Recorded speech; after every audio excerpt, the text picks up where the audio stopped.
There are many divine masculines still living in a place of fear and still going outside of themselves for love, for, you know, it's very material, okay? So it would be like, you know, being with a karmic person, staying with a karmic partner who checks all the boxes of the material world, of their generational patterns, you know, someone who fits the mold of, you know, I'm getting Susie homemaker, right? Now, the divine feminine is the embodiment of the mother archetype, the wife, the perfect partner, all these things, but the divine feminine is also not codependent and is very connected, right, to spirit, to source, cosmically, where a lot of these masculines, it's like it's like a stunted awakening where they started the awakening, and I feel, you know, slowly but surely it could, right, but they have free will, and a lot of these masculines are resisting, okay, because there's this deep underlying fear of still abandonment, unworthiness. There's also like, I'm kind of getting like a lazy energy, because we know that ascension and healing and really like standing in your power, authenticity, and truth, it takes work, right? Like, this is not an easy road. It is the road less traveled.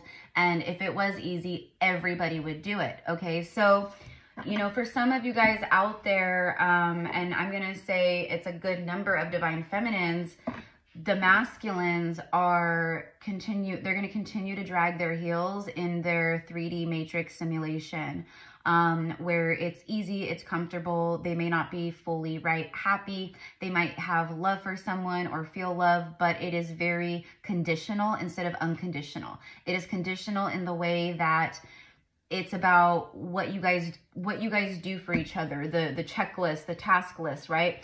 Oh, they, you know, they keep the home clean, they do all my laundry, they, you know, keep up, you know, this, that, or the other. A lot of the divine masculines, a part of their mother wounds, are finding someone who is similar to their mother, but not in a good, healthy way. It's like, you know, well, this is how it was when I was raised, and this is how it was like with my grandparents and my parents, and this is the kind of partner I'm seeking, right? Someone who just takes care of things but lacks self-confidence. They are often, they allow the masculines to just like steamroll over them, kind of use them as doormat energy, where it's like the masculine knows they are in charge, but they still, it's like having a built-in maid for you, where the divine feminine is not here to clean up messes for the masculine. I mean that symbolically, like if you guys were like in a physical union partnership, you guys would be lifting each other up. It would be very balanced. The feminine would absolutely step into these beautiful roles while still holding their power and independence. And same with the masculine, because these are not connections where you take from each other, and it's not about what you do for one another, and it's not about going outside of yourselves to feel the gaping wounds and holes that you have left unhealed.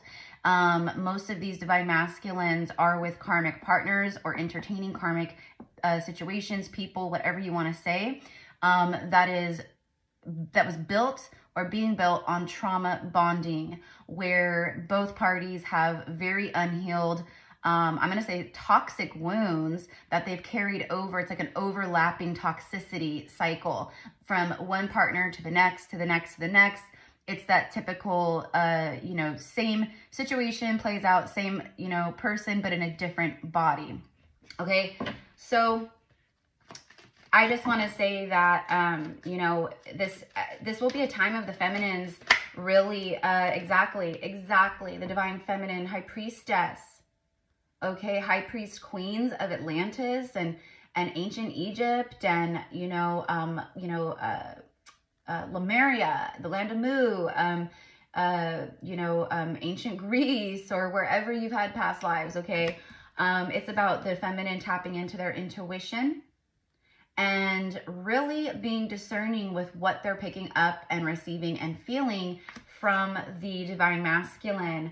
Interestingly enough, look at this, the Hierophant's on the bottom of the deck with the Three of Swords. See, painful energy, heart. This is heart, what's it called? These are heart wounds that the divine that keep the high priest king and the high priestess queen apart and in separation. It's because this person has turned their back on truly following the feminine and ascending higher. She's going higher. She's flying high. He's turned the back, okay? Even though there's light, there's been awakening, they know to a certain extent, but they are keeping themselves stuck in the pain cycles. See? The moon, which I'm recording this on the new moon in Pisces, okay? So it's all about the shadow. It's about their subconscious fears and blocks and the things that they've pushed down through their lives, okay? For a lot of them, they have like marriage wounds, family wounds, you know, wounds from childhood and seeing like, you know, dysfunctional, you know, marriages between their mother and father or other people around them. But they are still clinging to this fear-based way of being. So the divine feminine is not a true divine match for this person. They are looming in the shadows. They're looming in their karma. It's like their feminine has risen and they are connected to an extent, but that connection and what they're picking up on and the signs that they're receiving, it really stirs fear within them.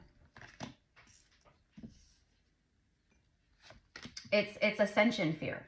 It's healing fear. It's like, you know, fear of the unknown and all that, which the moon speaks of the unknown. But this is exactly what I was talking about. It's about the shadow energy, the pain cycles that they are keeping themselves in, playing house with someone, you know, keeping up the facade, you know, they're, you know, and I think for a lot of them too, you know, they're going to start, if they're not already seeing it and just denying it and just trying to like keep rolling through, you know, rolling with the punches and going through the motions, they're going to have a very hard hitting lesson that's going to be happening here for them that really opens them up and makes them see that this is something very false. It's something that they put on this persona to the world, and it's going to become like this unbearable feeling of like, I just can't live a lie anymore. Like I want to heal. Like I'm tired of living in this situation or this energy.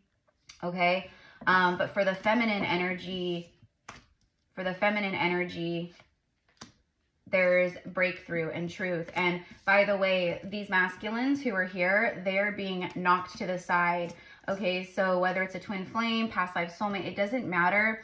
You know, the divine feminine who is truly vibrating in the high priestess energy has surrendered up physical union with this masculine energy anyways, because they are on their hero's journey. They are on their, you know, divine cosmic path, if you will. Okay. So they are, like I said, flying high as the masculine turns their back. So these feminines are having new blessings come in and new soulmates come in that are very powerful, very strong.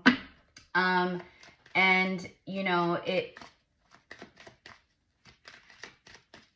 is your gift. It is aligned, the universe is aligning and basically kind of playing matchmaker so that you can be and have with, you know, so you can call in someone who is very grounded, stable, high vibrational, someone who also, you know, has they're very independent, you know, and this is also for me like strong past life root energy.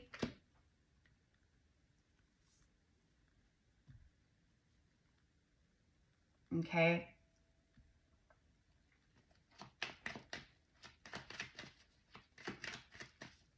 Let's get the Page of Cups, yeah. And then the Knight of Cups, yeah. Okay, so basically what's aligning here for a lot of the divine feminines, if this is you, is it's a gift. It's a gift. Notice the two seahorses. This is someone who is on your level, who mirrors you, who is, you know, connected to their emotions, someone who is basically like, this is like knight in shining armor. You're going to feel feminine that this person comes in and it's just, you know, it's mind-blowing in a sense because it's someone who is just so in tune with you. It's so easy, right?